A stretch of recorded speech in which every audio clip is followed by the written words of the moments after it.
കഥ അച്ഛനെന്ന സ്വപ്നം ഭാഗം 16 രചന ശാലിനി ഇ.എ. ചിലങ്ക നദിയെ ചേർത്ത് പിടിച്ച് റൂമിലേക്ക് പോകുന്നത് സ്റ്റെപ്പിൽ നിന്നും കൊണ്ട് ബദരി നോക്കി നിന്നു. അവളുടെ കരച്ചിൽ അവൻ്റെ ഉള്ളിൽ നൊമ്പരമുണർത്തുന്നതായിരുന്നു. കുറച്ചു നേരം കിടന്നുറങ്ങുമോളെ, ഉറക്കം നഷ്ടപ്പെട്ടാൽ നമുക്ക് ഭ്രാന്ത് പോലെയാകും. നദിയെ കിടക്കയിലേക്ക് കിടത്തിക്കൊണ്ട് ചിലങ്ക പറഞ്ഞു. എനിക്ക് ഉറങ്ങാൻ പറ്റുന്നില്ല ചേച്ചി, എനിക്കൊരു ഉറക്കുഗുളിക തരുമോ? എല്ലാം മറന്ന് കുറച്ചു നേരം ഒന്നുറങ്ങാൻ. കരഞ്ഞു വീർത്ത കണ്ണുകളിൽ കണ്ണുനീർ ഉണങ്ങിപ്പിടിച്ചത് കണ്ട് ചിലങ്കയ്ക്ക് പാവം തോന്നി. തൊട്ടടുത്ത് ഒരു ചലനമറിഞ്ഞപ്പോഴാണ് ചിലങ്ക മിഴികൾ ഉയർത്തി നോക്കിയത്. അടുത്ത് ബദരി നിൽക്കുന്നു. ഏട്ടാ! അവൾ പെട്ടെന്ന് ചാടി എഴുന്നേറ്റു. അതുകണ്ട് നദിയും കിടന്നിടത്തു നിന്നും എഴുന്നേറ്റിരുന്നു. ബദരി ആ ബെഡിൽ അവൾക്കരികെയായി ഇരുന്നു. ഉറങ്ങുവാനുള്ള മരുന്ന് ഞാൻ തരട്ടെ? വളരെ മൃദുവായാണ് അവൻ ചോദിച്ചത്. ഏട്ടൻ്റെ കയ്യിലുണ്ടോ? ചിലങ്ക ആകാംക്ഷയോടെ ചോദിച്ചു. അവൻ പതിഞ്ഞൊരു ചിരി ചിരിച്ചു. കണ്ണടച്ചു കിടക്ക്, അന്നേരം ഉറങ്ങുവാനുള്ള മരുന്ന് വരും. നദി അവൻ്റെ മുഖത്തേക്ക് നോക്കിയിരുന്നതല്ലാതെ കിടന്നില്ല. കിടന്നോ, ഞാനില്ലേ കൂടെ, പേടിക്കേണ്ട. ചിലങ്ക തന്നെ അവളെ ബെഡിലേക്ക് ചായ്ച്ചു കിടത്തി. പിന്നെ അവളുടെ അരികിലായി അവളെ ചേർത്ത് പിടിച്ചുകൊണ്ട് കിടന്നു. ആ നിമിഷം തന്നെയാണ് ബദരി മെല്ലെ ഒന്ന് മൂളിയത്. മോളിലെ മാസ്മരികതയിൽ അവൾ കിടന്നും കൊണ്ട് അവനെ നോക്കി. നിലാവേ മായുമോ കിനാവുന്നോവുമായി ഇളന്തേൻ തെന്നലായി തലോടും പാട്ടുമായി ഇതിൽ മാഞ്ഞൊരോർമ്മയെല്ലാം ഒരു മഞ്ഞു തുള്ളി പോലെ അറിയാതലിഞ്ഞു പോയി. നിലാവേ മായുമോ കിനാവുന്നോവുമായി. നദി പാട്ടിൽ ലയിച്ചതുപോലെ അവൻ്റെ മുഖത്തേക്ക് നോക്കിക്കിടന്നു. മുറ്റനിറയെ വിങ്ങിപ്പടരും മുല്ലക്കൊടി പൂത്ത കാലം തുള്ളി തുടിച്ചും തമ്മിൽ കൊതിച്ചും കൊഞ്ചിക്കളിയാടി നമ്മ നിറം പകർന്നാടും നിലവുകളെല്ലാം കതിരണിഞ്ഞൊരുങ്ങും മുമ്പേ ദൂരെ ദൂരെ പറയാതെ അങ്ങ് നീ മാഞ്ഞു പോയില്ലേ. നിലാവേ മായുമോ കിനാവും നോവുമായി. അവളുടെ കൺപോളകൾ മെല്ലെ മെല്ലെ അടഞ്ഞു പോകുന്നത് അവൻ കണ്ടു. നീലക്കുന്നിന്മേൽ പീലിക്കൂടിന്മേൽ കുഞ്ഞുമഴ വീഴും നാളിൽ ആടിക്കൂത്താടും മാരിക്കാറ്റായി നീ എന്തിനിതിരെ പറന്നു. ഉള്ളിലുലഞ്ഞാടും മോഹപ്പൂക്കൾ വീണ്ടും വെറും മണ്ണിൽ വെറുതെ പൊഴിഞ്ഞു. ദൂരെ ദൂരെ അത് കണ്ടു നിന്നു ഇനയാതെ നീ ചിരിച്ചു. നിലാവേ മായുമോ കിനാവും നോവുമായി ഇളന്തേൻ തെന്നലായി തലോടും പാട്ടുമായി ഇതിൽ മാഞ്ഞൊരോർമ്മയെല്ലാം ഒരു മഞ്ഞു തുള്ളി പോലെ അറിയാതലിഞ്ഞു പോയി. പാടിത്തീർന്നതും അവൻ അവളുടെ മുഖത്തേക്ക് തന്നെ നോക്കിയിരുന്നു. ഉറങ്ങില്ലേ ഏട്ടാ? ചിലങ്കയുടെ മുഖത്ത് ആശ്വാസം നിറഞ്ഞ ചിരിയായിരുന്നപ്പോൾ. നദിക്ക് സന്തോഷം വരുമ്പോഴും സങ്കടം വരുമ്പോഴും യാമിനി ആൻറ്റി പാട്ടുപാടി കൊടുക്കാറുണ്ടായിരിക്കണം. അതുകൊണ്ടാണ് അവൾ പാട്ടിൽ ലയിച്ചു സങ്കടം പോലും മറന്നു കളയുന്നത്. സംഗീതത്തിൽ ആയതു പോയവർ അങ്ങനെയാണ്. ബദരി എഴുന്നേറ്റ് നിന്നും ചിലങ്ക കിടന്നിടത്തു നിന്നും എഴുന്നേറ്റ് വന്ന് അവനെ കെട്ടിപ്പിടിച്ചുകൊണ്ട് നെഞ്ചിലേക്ക് ചാരി. എന്തേ ഏട്ടൻ്റെ കുട്ടിക്കിത്ര സങ്കടം? അവളെ പൊതിഞ്ഞു പിടിക്കുന്ന നേരം അവൻ അറിയുന്നുണ്ടായിരുന്നു സ്വന്തം നെഞ്ചിലെ കണ്ണുനീരിൻ്റെ നനവ്. ഒന്നുമില്ല, വെറുതെ സങ്കടം വന്നു. നദിയുടെ വിഷമത്തോടൊപ്പം അവളെ ചുട്ടുപൊള്ളിക്കുന്നുണ്ട് കാർത്തിയുടെ വേദനയും. എന്നാൽ കാർത്തി തന്നെ ഏൽപ്പിച്ച കാര്യങ്ങളെക്കുറിച്ച് ഒന്നും അവൾ ബദരിയോട് പറഞ്ഞില്ല. ചില്ലുമോൾ ഇവിടുന്ന് പോകുന്നത് വരെ നദിയുടെ ഒപ്പം ഉണ്ടാവണം. അവൾ ഒറ്റയ്ക്കാണ് എന്നുള്ള തോന്നൽ ഉണ്ടാവരുത്, കേട്ടല്ലോ?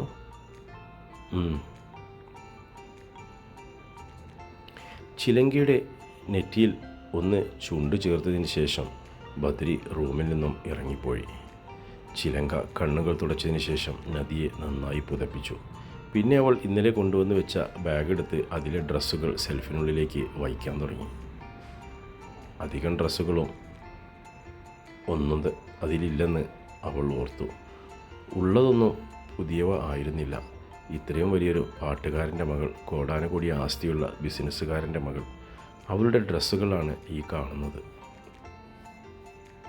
ചിലങ്ക വിഷമത്തോടെയാണ് അതെല്ലാം അടുക്കി വെച്ചത്. 2-3 ദിവസം കഴിയട്ടെ, താൻ തിരിച്ചു പോകുന്നതിനിടയ്ക്ക് നദിക്ക് നല്ല ഡ്രസ്സുകൾ എടുത്തു കൊടുക്കണം. ഡ്രസ്സുകളെല്ലാം എടുത്തു വെച്ചു കഴിഞ്ഞപ്പോൾ പിന്നെ കണ്ടത് കുറച്ച് സർട്ടിഫിക്കറ്റ്സുകളാണ്. അതും അവൾ ഭദ്രമായി സെൽഫിൽ വെച്ചു. ബാഗിനടിയിലായി അത്യാവശ്യം വലിപ്പമുള്ള ഒരു കവർ കണ്ടതും ചിലങ്ക അത് പുറത്തേക്കെടുത്തു. അതിൽ കത്തുകളുടെ ശേഖരം കണ്ട് അവളുടെ കണ്ണു തള്ളി. ഇത്രയും പ്രണയലേഖനമോ? സോഷ്യൽ മീഡിയ വളർന്ന ഈ കാലത്ത് കത്തിലൂടെ പ്രണയം പങ്കുവയ്ക്കുന്നവർ ഇപ്പോഴുമുണ്ടോ? മറ്റുള്ളവരുടെ പ്രണയലേഖനം വായിക്കുന്നത് മോശമാണെന്ന ചിന്തയിൽ അവൾ അത് തുറന്നുപോലും തന്നെ മടക്കി ബാഗിലേക്ക് വയ്ക്കാൻ നിന്നു. സ്ത്രീ സഹജമായ ഒരു ആകാംക്ഷ അവളിൽ നിലനിന്നതിനാൽ അതിലൊരു കത്തെടുത്ത് വായിച്ചു നോക്കാൻ അവളുടെ മനസ്സ് ശാഠ്യം പിടിച്ചു. ചെയ്യുന്നത് മോശമാണെന്ന് അറിയാമെങ്കിലും ഒരു കത്തല്ലേ എന്ന് സ്വയം പറഞ്ഞുകൊണ്ട് അവൾ അതിൽ നിന്നും ഒരു കത്തെടുത്തു തുറന്നു. എനിക്കെത്രയും പ്രിയപ്പെട്ട എൻ്റെ അച്ഛന്. അതായിരുന്നു ഫസ്റ്റ് ലൈൻ. ചിലങ്കയുടെ ഹൃദയമൊന്നു പിടച്ചു. അവൾ ആ കത്ത് വായിക്കാൻ തുടങ്ങി. അച്ഛാ, ഇന്നെൻ്റെ പിറന്നാളാണ് കേട്ടോ. അമ്മയ്ക്ക് രാവിലെ സംഗീത ക്ലാസ് ഉള്ളതിനാൽ ഞാൻ തനിയെയാണ് അമ്പലത്തിൽ പോയത്. അമ്മ എനിക്ക് പുതിയൊരു പട്ടുപാവാട എടുത്തു തന്നിട്ടുണ്ട്. അച്ഛനറിയോ, ഇന്നലെ എക്സാമിൻ്റെ പേപ്പറുകളെല്ലാം കിട്ടി. മാത്സിന് എനിക്കാണ് ക്ലാസ്സിൽ ഫസ്റ്റ്. നാളെയാണ് സബ് ജില്ലാ കലോത്സവം. സ്കൂളിൽ പാട്ടിന് എനിക്കാണ് ഫസ്റ്റ്. സബ് ജില്ലയ്ക്ക് തിരഞ്ഞെടുത്തതും എന്നെയാ. പക്ഷേ മത്സരത്തിന് പോകാൻ അമ്മ സമ്മതിക്കില്ല. സ്കൂളിൽ പാടാൻ മാത്രമേ എനിക്ക് അനുവാദമുള്ളൂ. ഒരു സംഗീത അധ്യാപികയുടെ മകൾ ആയിട്ടും എന്തേ കുട്ടിയെ ഇങ്ങനെ പൂട്ടിവെച്ചിരിക്കുന്നതെന്ന എല്ലാവരും ചോദിക്കുന്നത്. എൻ്റെ മനസ്സിലുണ്ട് കേട്ടോ അച്ഛാ അങ്ങനെ ഒരു ചോദ്യം. അമ്മയോട് ഞാൻ ഇതുവരെ ചോദിച്ചിട്ടില്ല. ചിലപ്പോൾ അമ്മ പറയുന്ന മറുപടി എന്നെ വേദനിപ്പിച്ചാലോ, അല്ലെങ്കിൽ അമ്മ എന്നെ വഴക്ക് പറഞ്ഞാലോ? അമ്മ അങ്ങനെ ചെയ്യുന്നതിൻ്റെ പിന്നിൽ എന്തെങ്കിലും കാരണമില്ലാതിരിക്കില്ലല്ലോ. എനിക്ക് വിഷമമൊന്നുമില്ലെന്ന് ഞാൻ കൂട്ടുകാരോടൊക്കെ പറയുമെങ്കിലും അത് നുണയാണ് കേട്ടോ. എനിക്ക് നല്ല സങ്കടമുണ്ട്. അച്ഛനോടായതുകൊണ്ട് പറയാം, ഓരോ വർഷവും സബ് ജില്ലയാകുന്ന സമയത്ത് അമ്മ കാണാതെ വാതിൽ അടച്ചിരുന്ന് കരയും ഞാൻ. എന്ന് വെച്ച് അമ്മയോട് എനിക്ക് ദേഷ്യമൊന്നുമില്ല കേട്ടോ. ഈ ഒരു കാര്യം ഒഴിച്ച് ബാക്കി എല്ലാത്തിലും അമ്മ എന്നെ സ്നേഹം കൊണ്ട് പൊതിയും. അച്ഛന് തോന്നുന്നില്ലേ എന്നെ നേരിൽ കാണണമെന്ന്? അച്ഛനും അമ്മയും തമ്മിൽ എന്താ പ്രശ്നം എന്നൊന്നും എനിക്കറിയില്ല. ഞാനൊന്നും ആഗ്രഹിക്കുന്ന ഒരു കാര്യമുണ്ട്. ക്ലാസ്സിൽ പഠിച്ചുകൊണ്ടിരിക്കുന്ന സമയത്ത് നദിയാമിനിക്ക് ഒരു വിസിറ്റർ ഉണ്ടെന്ന് പ്യൂൺ വന്ന് അറിയിക്കുന്നതും വിസിറ്റേഴ്സ് റൂമിലേക്ക് ഞാൻ ഓടിച്ചെല്ലുന്നതും ഞാൻ എൻ്റെ അച്ഛനാണ് മോളെ എന്ന് പറഞ്ഞുകൊണ്ട് അച്ഛൻ എന്നെ കെട്ടിപ്പിടിക്കുന്നു. അതൊക്കെ ഞാൻ എന്നും കാണുന്ന സ്വപ്നമാണ് അച്ഛാ. അല്ലെങ്കിലും അച്ഛൻ എനിക്കൊന്നും എൻ്റെ സ്വപ്നമല്ലേ. പകൽക്കിനാവുകളിൽ പോലും കാണാൻ കൊതിക്കുന്ന സ്വപ്നം, എൻ്റെ ചിന്തകളിൽ നിറഞ്ഞു നിൽക്കുന്ന സ്വപ്നം. കത്തിലെ വരികൾ പിന്നെയും നീളുകയാണ്. അവൾ അതിൽ നിന്നും ഓരോ കത്തുകളായി പിന്നെയും തുറന്നു നോക്കി. അച്ഛനോട് പറയുന്ന സങ്കടങ്ങൾ, പരിഭവങ്ങൾ, വേദനകൾ, അവളുടെ സ്വപ്നങ്ങൾ. അങ്ങനെ ഓരോ വരികളും അവൾക്ക് അച്ഛനോടുള്ള സ്നേഹം നിറഞ്ഞ് നിൽക്കുകയാണ്. അച്ഛനെ നേരിൽ കാണുമ്പോൾ അവളിലുണ്ടാകുന്ന സന്തോഷവും ആശ്ചര്യവും സങ്കടവും എത്ര ഭംഗിയോടെയാണ് അവൾ എഴുതി പിടിപ്പിച്ചിരിക്കുന്നത്. വായിക്കുന്നവരുടെ കണ്ണുകൾ നിറയുന്ന വരികൾ. സംഗീതത്തെ ഭ്രാന്ത് പോലെ സ്നേഹിക്കുന്ന മകളെ അതിനനുവദിക്കാത്ത അമ്മയുടെ ചേതോവികാരം എന്താണെന്ന് ചിലങ്കയ്ക്ക് മനസ്സിലാവാൻ ബുദ്ധിമുട്ടുണ്ടായില്ല. സബ് ജില്ലയിൽ പോയി ഫസ്റ്റ് വാങ്ങിയാൽ ജില്ലയിലേക്കും അവിടെ നിന്ന് ഉയർന്ന സംസ്ഥാന സ്ഥലത്തിലേക്കും നദിക്ക് പോകാൻ ബുദ്ധിമുട്ടില്ലെന്ന് സംഗീത അധ്യാപികയായ അമ്മയ്ക്ക് നല്ലതുപോലെ അറിയാം. സംസ്ഥാന തലത്തിൽ ഫസ്റ്റ് വാങ്ങുമ്പോൾ എന്തായാലും മാധ്യമങ്ങളിലൂടെ അറിയപ്പെടാതിരിക്കില്ലല്ലോ. അങ്ങനെയാവുമ്പോൾ അവളുടെ അച്ഛനും അവളെ തിരിച്ചറിയുമെന്ന അമ്മ ഭയന്നിട്ടുണ്ടാകാം. അതുതന്നെയായിരിക്കും നദിയെ മത്സരത്തിന് പങ്കെടുപ്പിക്കാതിരിക്കാനുള്ള പ്രധാന കാരണം. ഈ കത്തുകളെല്ലാം അമ്മാമ്മ കണ്ടാൽ എന്തായിരിക്കും അവസ്ഥ? ശരിക്കും ആ നിമിഷം അറ്റാക്ക് എടുത്ത് മരിക്കുമെന്ന് അവൾക്ക് തോന്നി. ഇതുവരെ കണ്ടിട്ടില്ലാത്ത ഒരച്ഛനു വേണ്ടി ഇത്രയധികം കത്തുകൾ എഴുതി കൂട്ടിയ മകൾ ഈ ലോകത്ത് ഇവൾ മാത്രമായിരിക്കും. തൻ്റെ ജീവിതത്തിലെ ഓരോ ചെറിയ കാര്യം പോലും അവൾ അച്ഛനെഴുതിയ കത്തിൽ സ്നേഹം കൊണ്ട് അടയാളപ്പെടുത്തിയിരിക്കുന്നു. അച്ഛനും അമ്മയും ഓരോ മക്കളുടെയും ഭാഗ്യമാണെന്ന് ചിലങ്ക ഓർത്തു. അവൾ കൺമുന്നിലുള്ളപ്പോൾ അവരുടെ വില മനസ്സിലാക്കാൻ കഴിയുന്നില്ല. ഒരു നെടുവീർപ്പോടെ ചിലങ്ക ആ കത്തുകളൊക്കെ സെൽഫിനകത്തേക്ക് ഭദ്രമായി വെച്ചു. എന്നാൽ അതിൽ നിന്നും 2-3 കത്തുകളെടുത്ത് തൻ്റെ ബാഗിലേക്ക് വയ്ക്കാൻ അവൾ മറന്നില്ല. സത്യപ്രതാപൻ്റെ കാർ കമ്പനിയിലേക്ക് എത്തുമ്പോൾ സമയം 10 മണി കഴിഞ്ഞിരുന്നു. അയാൾ വളരെ വേഗം തൻ്റെ ഓഫീസ് റൂമിന് നേർക്ക് നടന്നു. പോകുന്ന പോക്കിൽ ഫോണെടുത്ത് നിർമ്മല സുകുമാരനോട് തൻ്റെ ക്യാബിനിലേക്ക് വരാൻ പറഞ്ഞു. അയാൾ ക്യാബിനിലെത്തിയ നിമിഷം തന്നെ നിർമ്മലയും അവിടെ എത്തി. ജി, എന്താ വിളിച്ചത്? മുന്നിലുള്ള കസേരയിലേക്ക് ഇരുന്നും കൊണ്ട് നിർമ്മല സുകുമാരൻ ചോദിച്ചു. അന്ന് എന്നെ കാണാൻ ഒരാൾ ഇവിടെ വന്നിരുന്നെന്ന് നിർമ്മല പറഞ്ഞില്ലേ? അവരുടെ പേഴ്സണൽ നമ്പർ ചോദിച്ചിരുന്നു അല്ലേ?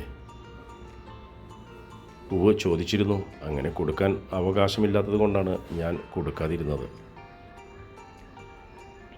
നിർമ്മലയ്ക്ക് എന്നെ ഒന്ന് വിളിച്ച് ചോദിക്കാമായിരുന്നു. അവരുടെ പേരെങ്കിലും ചോദിച്ച് ഓർമ്മയിൽ വെക്കണമായിരുന്നു. താനാ കാണിച്ചത് എത്രയോ വലിയ നഷ്ടമായിരുന്നു എന്ന് തനിക്ക് മനസ്സിലായില്ലല്ലോ.